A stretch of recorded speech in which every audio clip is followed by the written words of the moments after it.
আসসালামু আলাইকুম। Cooking by science মম থেকে আপনাদের সকলকে স্বাগতম। কিছুদিন আগে বেবি সায়ানের বাবার বার্থডে ছিল, তো ওই সময় আমরা একটা চাইনিজ প্লেটার রেডি করেছিলাম। তো এটা কিভাবে রেডি করেছিলাম সেই ভিডিওটা আপনাদের সাথে শেয়ার করছি। চলুন শুরু করা যাক। আমি সবজিগুলাকে ধুয়ে নিয়েছি। আমি এখানে কয়েক রকম সবজি মিলিয়ে নিয়েছি। এখন আমি সেগুলাকে কেটে নিচ্ছি। এগুলো আমি ভেজিটেবল করার জন্য কেটে নিয়েছি।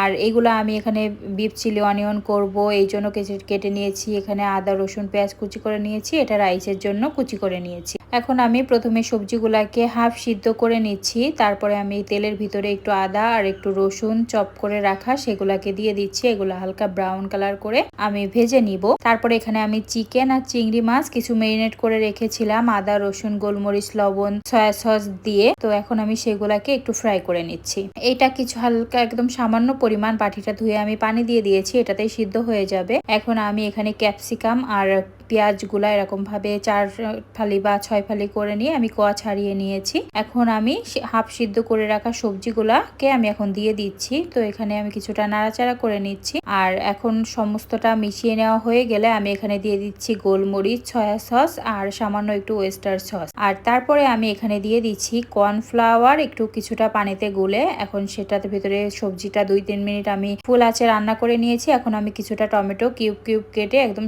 লাস্টে দিয়ে দিয়েছি, তা না হলে টমেটোটা একদম সিদ্ধ হয়ে গলে যাবে। এই জন্য আমি নামানোর 1 মিনিট মতো আগে আমি দিয়ে কিছুটা ঢাকনা দিয়ে ঢেকে রেখেছিলাম। তারপরে এখন আমি এটা নামিয়ে ফেলছি। এখন চলে যাচ্ছি বিফ সিলিং এ। এখন আমি কিছুটা বিফ মেরিনেট করে রেখেছিলাম, এখন সেটাকে আমি ভেজে নিচ্ছি সামান্য একটু কর্নফ্লাওয়ার দিয়ে। আর এখন এটা ব্রাউন কালার করে, অর্থাৎ হচ্ছে একটু কালচে কালচে টাইপ করে আমি ফ্রাই করে নিয়েছি। এখন আমি সেই প্যানে কিছুটা আদা রসুন কুচি দিয়ে দিচ্ছি। সেই সেম তেলেই আমি কিছুটা নাড়াচাড়া করে নিব। আর এখানে আমি গাজর ক্যাপসিকাম পেঁয়াজ এইগুলা, তারপরে একে একে ক্যাপসিকাম গাজর পেঁয়াজ এগুলো সব দিয়ে দিচ্ছি। দিয়ে আমি সামান্য একটু লবণ দিয়ে দিচ্ছি, কারণ এখানে বিফে লবণ দেওয়াই ছিল। তো খুব অল্প পরিমাণ দিতে হবে, কারণ এখানে বেশ কিছু সস অ্যাড হবে, যেন লবণের পরিমাণটা একটু বুঝে দিবেন। তারপরে আমি সামান্য একটু পানি দিয়ে দিয়েছি। এখন আমি দিয়ে দিচ্ছি একটু ওয়েস্টার সস আর একটু সয়া সস আর গোলমরিচ দিয়ে আমি আবারও কিছুক্ষণ নাড়াচাড়া করে নিয়েছি। আর একদম লাস্ট মুহূর্তে 1 মিনিট আগে আমি টমেটো দিয়ে একটু নাড়াচাড়া করেই আমি নামিয়ে ফেলবো, তা না হলে টমেটোটা একদম গলে যাবে। তো আমার এখানে বিফ চিলি অনিয়নের একদম রেডি হয়ে গিয়েছে।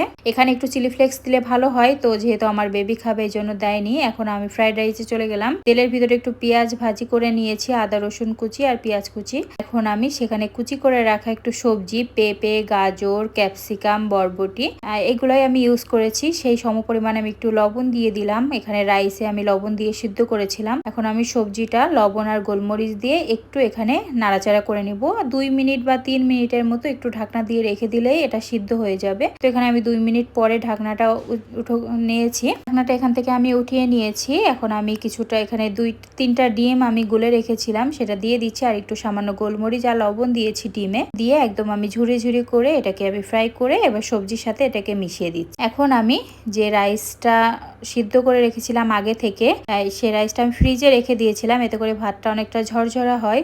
তারপরে এখন আমি একটু সয়া সস একটু চিনি আর গোলমরিচ আমি দিয়ে দিচ্ছি। দিয়ে এখানে আমি একটু ভালোভাবে এটাকে সবজি গোলমরিচ চিনি সবকিছুর সাথে মিশিয়ে নিব।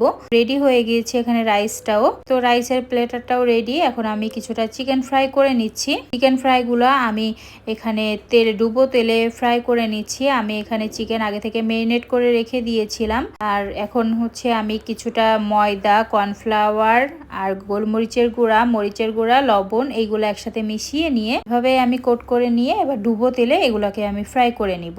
আমি চিকেনটা স্বাভাবিকভাবে যেগুলো দিয়ে আমরা চিকেন মেরিনেট করি আদা রসুন গোলমরিচ মরিচের গুঁড়া সয়া সস ওয়েস্টার সস আর হচ্ছে লবণ এগুলা পরিমাণ মতো দিয়েই আমি মেরিনেট করে রেখে দিয়েছিলাম। আর সেগুলাই এখন আমি বের করে নিয়ে ভেজে নিচ্ছি। তো আমি এখানে বেড়ে নিয়ে এসেছি টেবিলে। এখন আমি একটা প্লেটটা সাজাবো। চাইনিজের প্লেটারটা আমি রেডি করে নিব। আমার সবগুলা রান্না একদম কমপ্লিট। একটা বাটির ভিতরে আমি কিছুটা রাইস এখানে উঠিয়ে নিচ্ছি। তারপরে আমি বাটিটা উপর করে দিলাম, দিয়ে দিচ্ছি 2টা শসা আর হচ্ছে দিয়ে দিচ্ছি এখানে beef chilli onion chicken fry আর চাইনিজ ভেজিটেবল দিয়ে আমাদের 3 জনের প্লেটটা আমরা সাজিয়ে নিয়েছি। এটা ছিল বেবি সায়ানের বাবার জন্মদিনের ছোট্ট একটা আয়োজন আমার আর বেবি সায়ানের পক্ষ থেকে। আমরা দিনটা আমাদের মতো করে সুন্দর করে উদযাপন করতে পেরেছিলাম আলহামদুলিল্লাহ। আজ এই পর্যন্তই। আল্লাহ হাফেজ।